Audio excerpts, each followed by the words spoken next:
एल्विश ने आखिरकार गोलीबारी वाले मामले पर अपना बयान दे ही दिया है। क्या उनका रिएक्शन आया है उस पर चर्चा करेंगे, लेकिन उससे पहले इस बात पर चर्चा करते हैं जो सोशल मीडिया पर चल रहा है। सोशल मीडिया पर एल्विश के दोस्तों को क्रिटिसाइज किया जा रहा है, ट्रोल किया जा रहा है। लोग ये कह रहे हैं कि ये सिर्फ दिखावे के दोस्त हैं, ये सिर्फ दिखावे का भाईचारा है।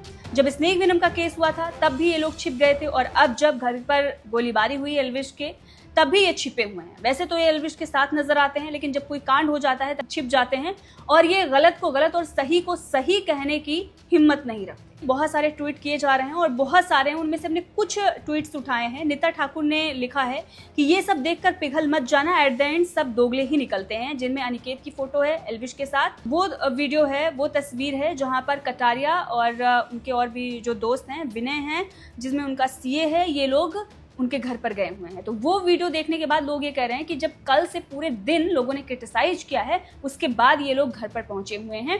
मृदुल का लाइव चल रहा था और वहां पर कटारिया जाकर ये पूछ रहे थे कि क्या चल रहा है, लेकिन वहीं दूसरी तरफ एल्विश के घर पर जो कुछ भी हुआ उसको उन्होंने कंडेम नहीं किया, उसके खिलाफ एक भी शब्द नहीं बोला। और बहुत सारे लोग ये कह रहे हैं कि देखिए अब ऑफलाइन वो पहुंच गए, इससे बड़ी बात और क्या है। ठीक है, ऑफलाइन जाना चाहिए, फैमिली के साथ रहना चाहिए, लेकिन जो एल्विश की छवि है वो ऑनलाइन है। विधायकी का चुनाव नहीं लड़ रहे हैं कि विधानसभा के क्षेत्र में आप जाकर जमीनी स्तर पर उन्हें मजबूत कर रहे हैं, वहाँ पर लोगों को बता रहे हैं कि एल्विश है क्या। आपको ऑनलाइन चीज़ें बोलनी पड़ेंगी, इसीलिए लोग क्रिटिसाइज कर रहे हैं। नीता ठाकुर से लेकर बहुत सारे लोग हैं। यहाँ पर देखिए मिस्ती ने लिखा हुआ है कि मेरी नफरत जो है कटारे के लिए वो दिन ब दिन बढ़ती जा रही है। राज ने लिखा है कि मिल गया बेल्ट ट्रीटमेंट। और यहाँ पर अर्चित और लक्ष्य जो एल्विश के साथ नजर आते हैं, उनकी स्टोरी लगी हुई है जहाँ पर वो एल्विश को सपोर्ट कर रहे हैं। तो क्या होता है कि जब ये खबर आती है कि एल्विश के घर पर ऐसा ऐसा हुआ है तो बहुत सारे लोग इस पर खामोश रहते हैं। अब बहुत सारे लोग कहें हमने न्यूज़ नहीं देखी, हमने ये नहीं देखा, वो नहीं देखा, लेकिन आप लाइव में जाकर कमेंट कर रहे हैं तो आपको पता तो होगा ही, सोशल मीडिया पर तुरंत वायरल हो रहा है। तो एक शब्द तो बोलना ही चाहिए था। उन लोगों ने स्टोरी लगाई, उन लोगों ने एल्विश को सपोर्ट किया जिनसे उम्मीद भी नहीं थी। फिर उसके बाद जब आर्मी ने क्रिटिसाइज करना शुरू कर दिया तो वो डायरेक्टली उनके घर पर पहुँच जाते हैं और फिर वहाँ से वीडियो जो भी है वो सामने आती है। स्नेक वेनम का जब केस हुआ था, आपको याद होगा कि अब लोग आकर ये बोल रहे हैं कि वो केस झूठा था। उनके सीए ने भी किसी पॉडकास्ट में बोला था कि उस वक्त तो एल्विश वहाँ पर थे ही नहीं। अगर तुम्हें ये सारी चीज़ें पता थी तो उस वक्त आपने क्यों नहीं बोला? आपको याद होगा संजय दत्त जब उन्होंने गलत किया था और उसके बाद भी जब उन पर कार्रवाई हुई तो पूरा बॉलीवुड उनके समर्थन में आ गया था। और आज सो कॉल्ड जो बहुत बड़े फेमस क्रिएटर बन रहे हैं, वो लोग स्नेक वेनम केस में एल्विश के साथ नहीं खड़े थे। उन्होंने एक भी शब्द नहीं कहा कि जिसने केस किया है वो झूठा है, उसकी हिस्ट्री क्या है, उसके बारे में वो बोलने से डर रहे थे। क्यों? क्योंकि उन्हें इस बात का डर था हमारा बिगाड़ना हो जाए कहीं एल्विश के चक्कर में। एल्विश है वो अपना संभाल लेगा। कई ऐसे लोग हैं जो एल्विश की खबर देते हैं, न्यूज़ देते हैं।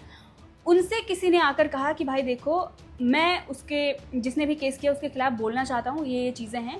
तो उसने क्या कहा कि वो एल्विश है वो अपना देख लेगा, हम नहीं दिखा सकते ये।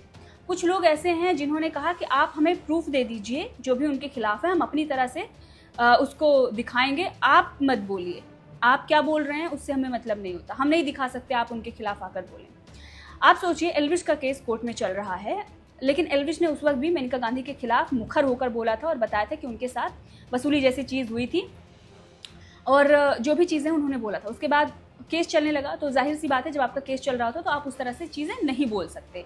उसके बाद भी परसों या 2-3 दिन पहले एल्विश ने एक ट्वीट को रीट्वीट किया हुआ है मेनका गांधी के खिलाफ। लेकिन जो इनके आसपास के सर्कल वाले हैं उनका तो कोई केस नहीं चल रहा है, वो तो खुलकर बोल सकते हैं ना कि क्या है चीज़ें, क्या चल रही हैं। लेकिन आज तक जाकर आप सर्च कर लीजिए, देख लीजिए, एक भी सिंगल वीडियो आपको मिल जाए उन लोगों के खिलाफ। द भारत शो की छोड़ दीजिए, बाकी और लोगों की उन चीज़ों को रखिए जो है। अब मैं ये नहीं कह रही आप पॉजिटिव ही दिखाइए, अगर उन्होंने कुछ गलत किया तो आप क्रिटिसाइज भी करिए, क्योंकि भाई सच सच और झूठ झूठ होता है। बहुत सारे लोग आते कहे कि द भारत शो ऐसा करता है वैसा करता है। भाई हम जो कहते हैं ना, जो हमें लगता है कि हाँ ये सही है और जो गलत है उस पर हम गलत बोलते हैं। एल्विश सट्टा प्रमोट करते हैं जिनके लिए उनके घर पर गोलीबारी हो जाती है, तो पत्रकार भी सट्टा प्रमोट कर रहे हैं। बहुत सारे ऐसे पत्रकार हैं, जाकर सर्च करिए। क्रिकेटर हैं जिन्हें हम महान मानते हैं, बहुत सारी ये सब कर रहे हैं। तो हम हर किसी को समाज में अगर क्रिटिसाइज कर रहे हैं तो ठीक है ना, किसी एक व्यक्ति को तो नहीं करेंगे। ये गलत है, एल्विश कर रहे हैं वो भी गलत है, बाकी लोग कर रहे हैं वो भी गलत है, लेकिन आप किसी एक को ही तो जाकर नहीं टारगेट करेंगे ना। ये गोलीबारी और जो बड़े बड़े महान क्रिकेटर हैं जिन्हें हम भगवान मानते हैं क्रिकेट का, उन लोगों के घर पर क्यों नहीं हो रही है? ये सिर्फ यही कर रहे हैं। वो पत्रकार जो इस तरह के ऐप प्रमोट कर रहे हैं, वो क्या बोलने लायक रह जाते हैं? नहीं। और जिस चैनल में काम कर रहे हैं वही चैनल दिखा रहे हैं, देखो सट्टा प्रमोट कर रहे हैं, ये तो गलत है। और न्यूज़ चैनल खुद कर रहे हैं भाई, न्यूज़ चैनल पर ड्रीम11 इन सब का ऐड आ रहा है, तुम खुद देखो। पान मसाला, ये मसाला, वो मसाला, इन सब का ऐड कौन कर रहा है? न्यूज़ चैनल कर रहे हैं। तो सभी गलत कर रहे हैं। सरकार को टैक्स मिल रहा है, चैनल वालों को एड्स मिल रहे हैं, पैसे मिल रहे हैं, तो ये सब कुछ गलत ही हो रहा है। चलिए इस पर आ जाते हैं कि एल्विश ने क्या कहा है, जो कुछ भी गोलीबारी हुई है, जो भी मैटर हुआ है उसको लेकर। तो देखिए यहाँ पर एल्विश ने एक स्टोरी लगाई है और जिसमें उन्होंने ये बताया है कि जो लोग भी चिंतित हैं या परेशान हैं, उन जो लोग कंसर्न दिखा रहे हैं, उनका मैं आभार जताता हूँ और मेरी फैमिली और मैं बिल्कुल ठीक हूँ। तो ये चीज़ उन्होंने अपने फैंस के लिए और अपने जो भी उनके चाहने वाले हैं उनके लिए उन्होंने की है, क्योंकि कल से ही लोग चिंतित थे कि एल्विश का कुछ भी बयान नहीं आ रहा है, कहाँ हैं, कैसे हैं, फैमिली कैसी है, बहुत सारे लोग उनको मैसेज कर रहे थे। तो वहाँ पर उन्होंने इस पूरे मामले को लेकर जवाब दिया है।